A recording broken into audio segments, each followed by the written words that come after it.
Welcome to another episode of TeeVo and the Beard. You can't see this, but I am the Beard, and I'm actually recording solo right now. TeeVo is off on a secret assignment at the moment. We'll hopefully get news of that in the future, but for right now, it is just going to be me because we didn't want anybody to miss out on some of our thoughts, or in this case, my thoughts, of the most recent episodes of Supergirl, The Flash, and Agents of S.H.I.E.L.D. But before I start that, I want to talk a little bit about another show that's out called Powerless that is also within the DC universe. I'll talk about this show first for a little bit. They've only had one episode out, so there's really nothing to spoil. And we'll talk more about it next week when TiVo is back, and there's a couple more episodes that we can talk about and see how things are going with it. But it's a show that goes around people without powers, but they live in Charm City where there are super powered people, and they're looking for ways to protect themselves because they are, as the title says, powerless. So Alan Tudyk is their boss, and he is a Wayne, but he's not Bruce Wayne. In fact, you don't, at least in this first episode, you don't get to see any of the actual, like, major DC superheroes, but you do get to hear about them, and you know they exist within the same universe. It's a half-hour comedy that comes on NBC. Strangely enough, not CW like all the other DC shows do. This one is on NBC and it comes on Thursday nights. It's a half hour. It's a comedy. I enjoyed it. I'm gonna keep watching it for a little while. It's got some good names in it. Some very funny people I know from some other things, and we'll get into it more next week. But for now, we're going to talk about Supergirl, The Flash, and the Shield after I give our new customary spoiler warning music here. And I'm back. Now, first, like we always do, I'm going to talk about Supergirl, moving to The Flash, and then Agents of S.H.I.E.L.D. This system seems to work for us at the moment. And it really works this week because as far as major things going on, not much happened in Supergirl. It's called The Martian Chronicles, and it does circle around Jean and Megan, and the fact that Jean is a green Martian, Megan is a white Martian who is posing as a green Martian, and she lets Jean know that her Martians are coming to Earth. Now, of course, when we think of Mars, when we think of the Martian War and all that, a lot of us thought, and it's kind of, implied that the Martians are done with, that Mars is an uninhabitable place now because of the Great War. But we find out that the white Martians are living there. They keep any green Martians that did survive are now basically slaves. And the white Martians, when the episode first starts, we think that the white Martian is going to be going after Jean because he's a green Martian, of course, but in fact, he's going after Megan. And the reason for that is because we find out that Megan has a mate. His name is Armek, and he's come to Earth to bring her back. It's a very weird love story, in my opinion, because even though Armek is definitely a bad guy, he is willing to destroy anybody and anything that gets in his way. You almost feel sorry for him. He's traveled across worlds to get his lady back, and there's something admirable about that for the sake of things, all things considered. But Megan does not want to come back because she felt pity for the Green Martians back then, and she's come to have Earth as a home. We also find out that, well, I can't say we really found out. We already knew that Martians can shapeshift, but we do get a little bit more information about, what that entails. And in order for a Martian to shapeshift to somebody specific, and keep all the same memories and all the same attributes in them, they need to have that person within, shouting distance, so to speak. So Armek is in the DEO, and they lock it down, but he has shifted into somebody. At first he was Megan, and then when when that's revealed, he shifts into another character, and I think that Supergirl really played this well because you don't know exactly who it is at first. I mean, you have your suspicions. There's two, you know, I'm gonna call them red shirts because I can use Star Trek phrases when TiVo's out of town.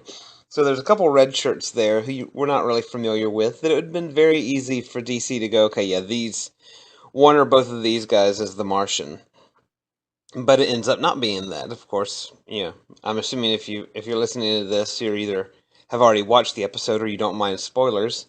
Well, we find out that Wynn is the Martian. Well, the Wynn's not the Martian. The Martian is impersonating Wynn. He looks just like him, and Wynn is in this weird black cocoon Spider-Man type thing in the DEO.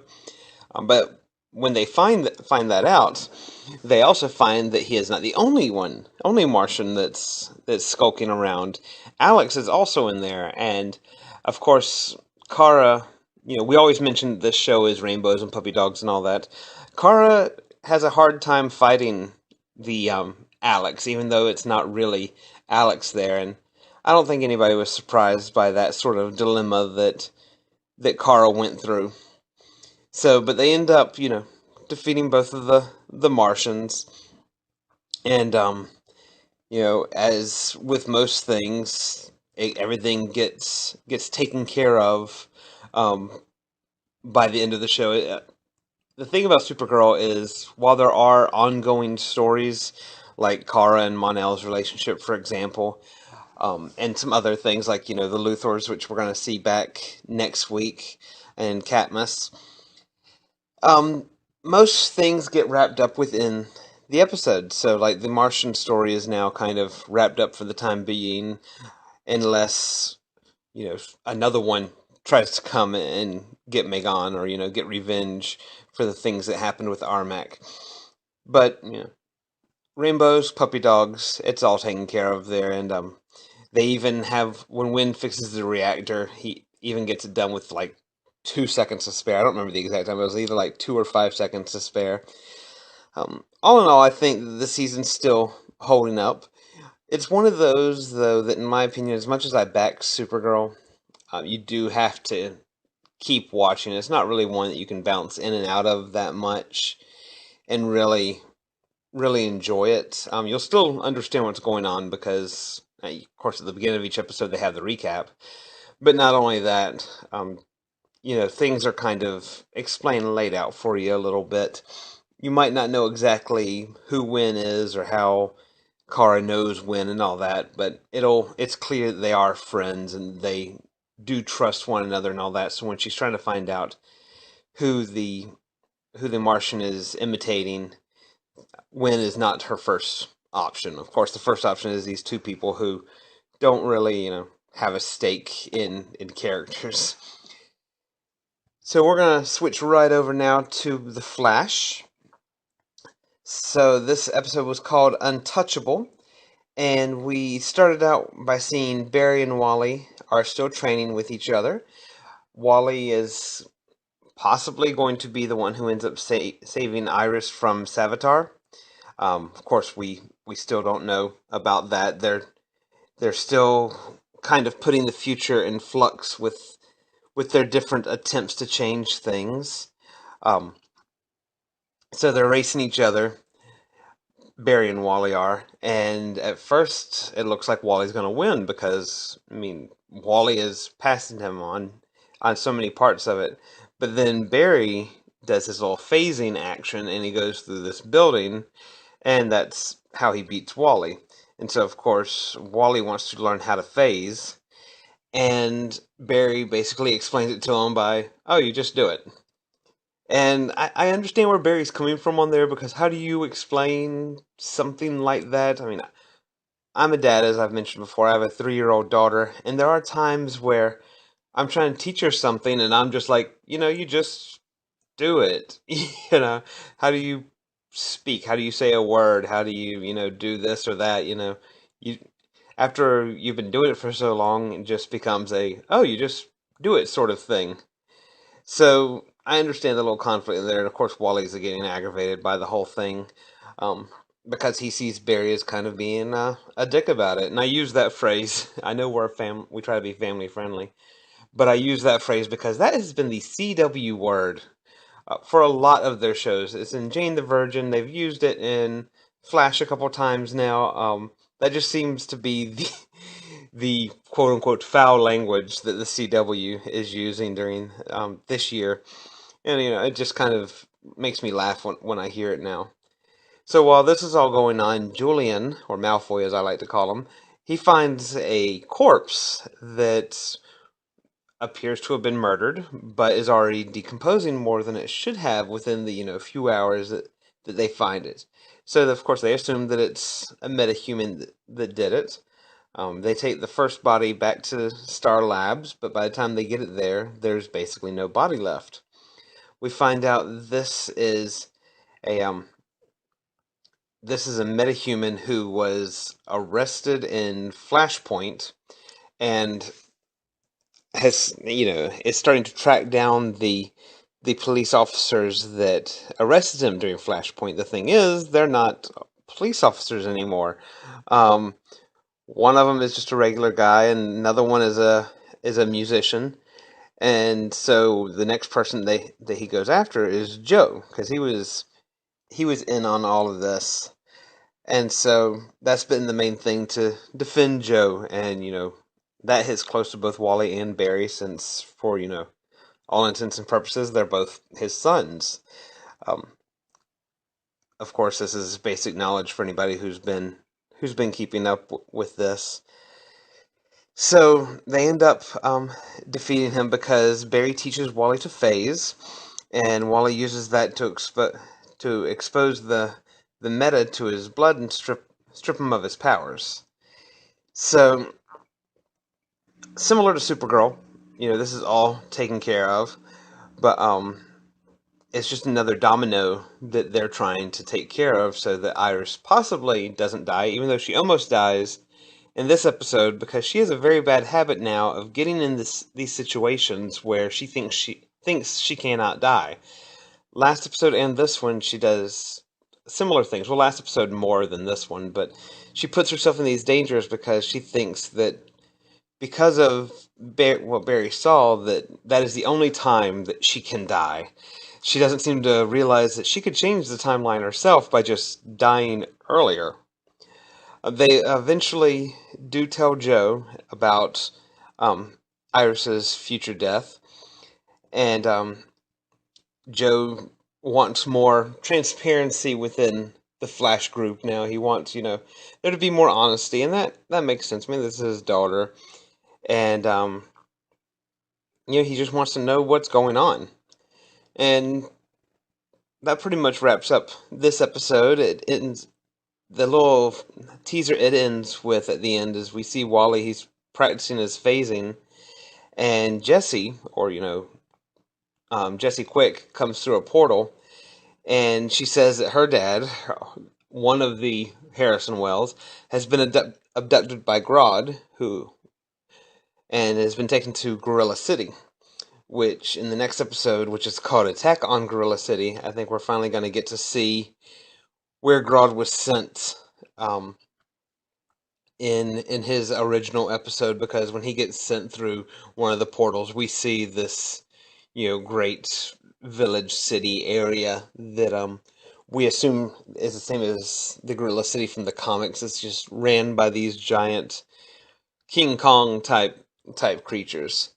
And we still have 5 episodes before we get Duet, which is the crossover episode with Supergirl, which brings us the Music Meister and all that.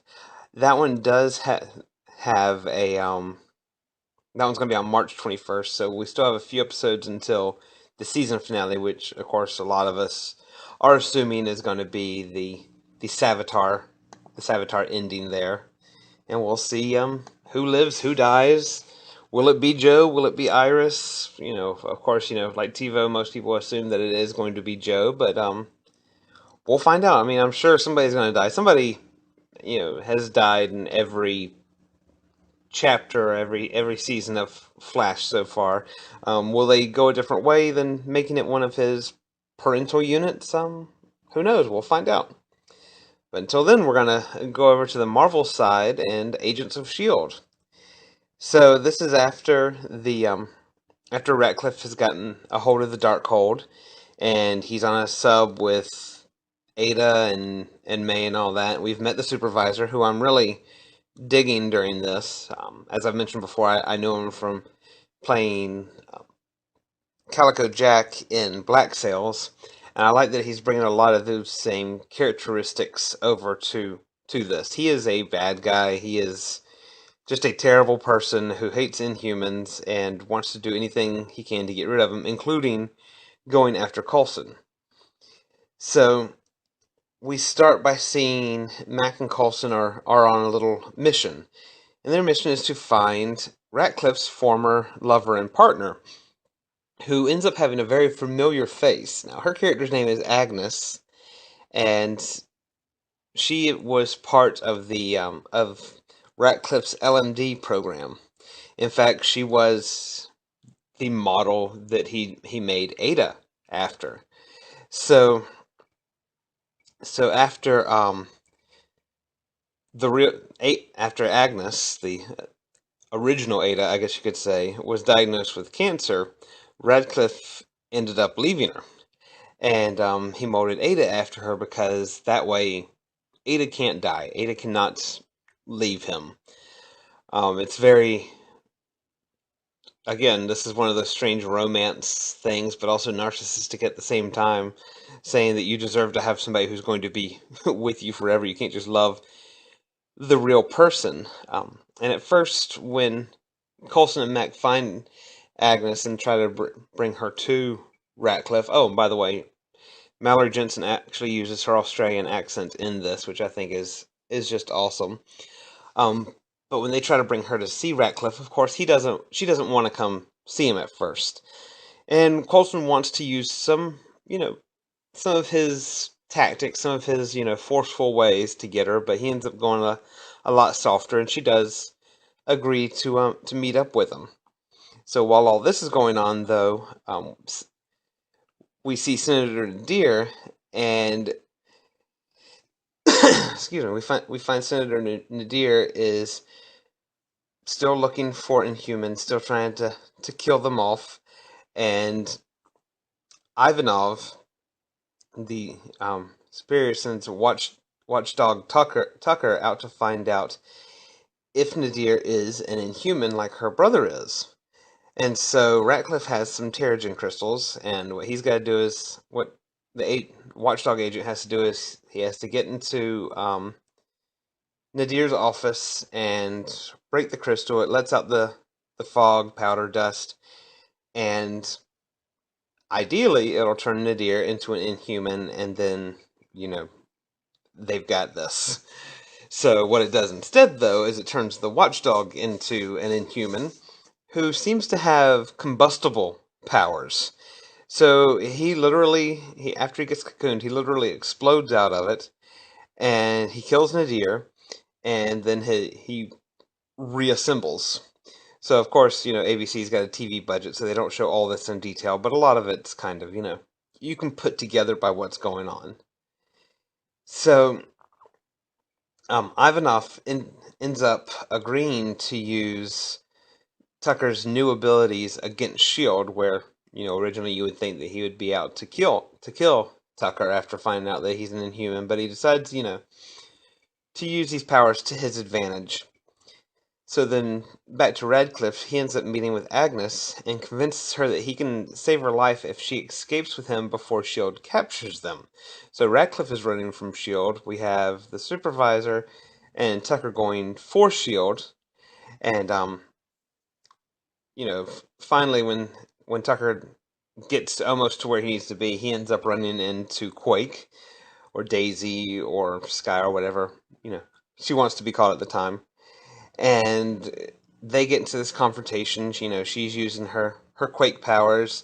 She's trying to distract him so that Fitz and Simmons can get into this specially made device where, he can't explode and go killing everybody again. But while all this is going on, just to kind of make it even more convoluted, but convoluted in a good like comic book show sort of way. Ivanov uses this distraction to attack and kidnap Mace, and then because not everybody knows that Mace is not an Inhuman, he is actually just a he's actually just using the super serum, and so when he learns we learn that each time Mace uses his super serum, that he has a chance of dying. So he can't use that as much anymore, but he's still got to be the face of S.H.I.E.L.D. He's still got to come across as this, unstoppable force, which thankfully, just because of his physical look itself, he can do that. So all of this goes on, and we end up by seeing that Agnes ends up dying from the cancer, and Radcliffe, being the type of person he is, he takes her consciousness, he puts it in the virtual framework with May.